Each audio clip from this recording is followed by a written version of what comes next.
चलिए मेरे भाई, एक सामने क्वेश्चन है, बड़ा ही इंपॉर्टेंट क्वेश्चन, थोड़ा ध्यान से सुनना, क्योंकि परीक्षा में क्वेश्चन तो आता ही है, ऐसे वाले ही क्वेश्चन आते हैं एग्जाम में, क्योंकि आपको इतना आसान क्वेश्चन है। हाँ, छोटे छोटे क्वेश्चन पूछते हैं, लेकिन 4-5 क्वेश्चन थोड़ा सा लॉन्ग लॉन्ग पूछता है, और लॉन्ग वाला में ना इहो रहता है एगो, ठीक है ना। चलिए, तो ई वाला रहता है तो कहूँ क्या है, इलायची नहीं रहता है। सुनो, हेलो सुनो, क्वेश्चन क्या कहता है कि एक व्यक्ति 370 किलोमीटर की यात्रा करता है, जिसमें कुछ दूरी कार से और कुछ दूरी क्या करती है, अंशतः कार से और नहीं, रेल से, जिसमें 250 किलोमीटर रेल से, जो शेष बच गया दूरी वो जाती है कार से, तो उसको 4 घंटे का समय लगता है। अब क्या करता है दूसरी बारी, वह 130 किलोमीटर मात्र रेल से जाती है, शेष दूरी कार से चलती है, तो उसको 18 किलोमीटर लगता है, 18 मिनट अधिक समय लगता है।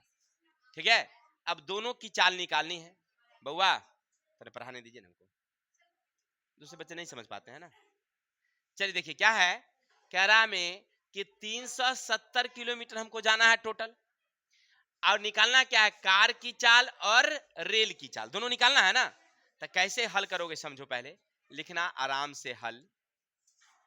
अब यहां लिखो पहले, माना कि रेल की चाल बराबर कितना, x किलोमीटर प्रति घंटा, कार की चाल बराबर y किलोमीटर प्रति घंटा। यहां तक कोई दिक्कत? चुपचाप इतना लिखना, क्वेश्चन को पढ़ डालो। अब पर्सन से क्या कह रहा तुमसे, कह रहा है कि 250 किलोमीटर रेल से, यानी कहने का अर्थ है ये 250 किलोमीटर क्या हो गया, उसकी दूरी क्या हुआ, वो दूरी। तो चलिए, तो दूरी ऊपर दिए, अब नीचे क्या देंगे, दूरी बट्टा चाल। तो चाल कौन है उसका, एक्स, रेल का चाल एक्स है। हमें जाना था 200 कितना 370 किलोमीटर, गए हैं कितना अभी तक, बच गया कितना दूरी हमारे पास, 120, यानी कि 370 जाना था, 250 गए हैं, 250 गए हैं, 120 किलोमीटर और हमको जाना है। इतना के लिए हमने 120 किलोमीटर कौन चाल से गए हम लोग, वाई के चाल से। तो दोनों जाने के बाद हमको पता चला कि हमको 4 घंटा समय लगा है। किसी को डाउट? चलिए आगे बढ़ते हैं। अब पुनः प्रश्न से कह रहा है कि अब की बारी यानी नेक्स्ट टाइम में मात्र 130 किलोमीटर रेल से, तो 130 किलोमीटर क्या हो गया उसकी दूरी। तो रेल का चाल क्या है, अब 130 गए हैं रेल से, बाकी गए कार से। तो 370 में 130 को क्या करेंगे, कितना बचा हमारे पास, 240। तो 240 किलोमीटर गए कौन चाल से। तो अब हमको लगा 4 घंटा 18 मिनट। अब एक समस्या यहां फंस जाती है कि एगो घंटा में है, ई घंटा मिनट में है, ई गड़बड़ हो गया। तो या तो सबको मिनट कर दो, ना तो सबको, तो चलिए मिनट बदल देते हैं, इसको 60 से इसको गुना कर देंगे, तो 6 चौकी 24 240, इसको भी 60 से गुना कर देंगे, तो 6 चौके 24 240 प्लस 18 यानी 258। हो गया क्लियर? सबको क्या बदल दिया हम पहले, मिनट में बदल दिए ताकि हमको सुविधा हो। अब क्या करेंगे, इसमें से क्या मिल रहा है, कुछ मिल रहा है, नहीं मिल रहा है, तो हाँ मिल रहा है क्या, तो 1/x, इसमें क्या मिला है 1/, इसके बराबर हम क्या मानते हैं, इसको मानते हैं p, इसको मानते हैं माना। किसी को दिक्कत? चलिए इतना हो गया। अब यहां से मॉडल को चेंज कर दो अब तुम। चलिए पहला हमारा क्या है 250, अरे यहाँ कुछ नहीं लिखा था, क्या लिखा था, 1/x के जगह पर क्या मानेंगे, इसका मतलब है तुम लिखोगे 250p। यहाँ कुछ नहीं लिखा है तो क्या लिखा है, तो 1/y के जगह पर क्या मानोगे, q। तो इसका मतलब हुआ 120 q बराबर 240, समीकरण 3। अब आगे फिर 130 यहाँ है, अरे यहाँ कुछ नहीं तो क्या है इसका मतलब हुआ 130 पी प्लस 240 क्यू बराबर 258। समीकरण कितना? 4।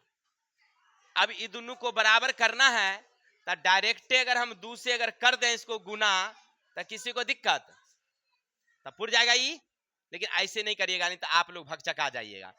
नहीं तो इसको आराम आराम से क्या करेंगे, इसको ही कर देते हैं 240 से गुना, इसको कर देते हैं 120 से। ई वाला तो समझ रहे ना, हम 2 से गुना करके बना सकते थे, लेकिन आप वहां पर गड़बड़ हो जाएगा। वो कौन विधि था? उसको कहते थे अनुपात निर्णय विधि। आपको याद होगा, बताए थे हम लोग, है ना। वो अनुपात निर्णय में वैसे बनाते हैं, लेकिन वो में आप नहीं समझ पाइएगा। चलिए इसको गुना करते हैं तो 0 के 0, 0 के 0 आ 24 पंचे 120 हासिल 12 आ 24 दूना 48 आ 12 60। किसी को दिक्कत? दो को दे दिए, 25 को 24 से गुना कर दिए, 5 चौके 20 के शून्य हासिल 2, 4 दूनी 8 2 10 के शून्य, ठीक है। 25 दूनी 50, ठीक है, आराम से, ठीक, बहुत अच्छा, गुना सही है, पी दे दीजिए। अब आगे बढ़िए, फिर 0 के 2 0 बिठा दीजिए पहले, 1 0 ये वाली, 1 0 ये वाली। अब 12 चौके 48 के 8 हासिल, अब 12 दूनी 24 आ 4 28, क्यू के क्यू। और 2 को फिर 0 बैठाइए, 24 24 है 576, तब 576। समीकरण कितना? 5 5। अब इससे 0 के 0, 0 के 0, 12 तिया 36 के 6 हासिल, अब 12 एकम में 12 3 15 पी। ये दोनों गुणा करेंगे तो 288 0 0 क्यू। अब इसको तो पहले 0 के 0 बिठाइए, 12 पंचे 60 के शून्य, सॉरी 12 ठे 96 के 6 हासिल 9, अब 12 पंचे 60 आ 9, 60 आ 9 69 हासिल 6 6, अब 12 दूनी 24 आ 6 30। ये समीकरण 6 नंबर। अब गौर करिए, ये दोनों बराबर संख्या आ गया, तो अब करेंगे 5 घटे 6 से, तो माइनस माइनस माइनस, ये कहानी तब बच गया आपके पास इधर से 0 के 0, 0 के 0, 10 में 6 गया था 4, ये बच गया 9, 9 में से 5 गया था 4, हो गया, इसमें से गया था 4, हो गया क्लियर।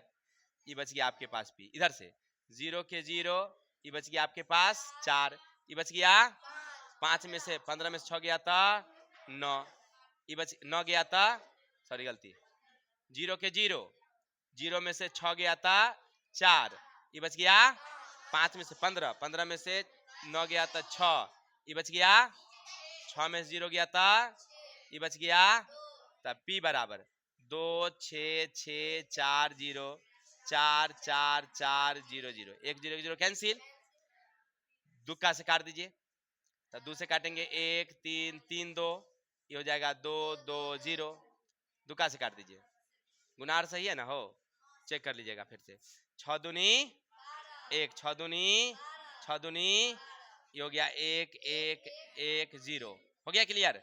फिर कर नहीं 11 से काटिएगा तो नहीं ना कटेगा, तो ये कटेगा कैसे, ये काटिए, 2 से काटिए 3 3 3, 5 दूना 10, 5 दूना 0, हो गया, कटेगा 11 से नहीं कटेगा, 1 से 10 से 1 से 11 से काटिए, 3 मरतबे 1 से 11 से काटिएगा नहीं कटेगा, इसका मतलब कहीं ना कहीं फॉल्ट आ रहा है। 3 3 3 और 5 5 0,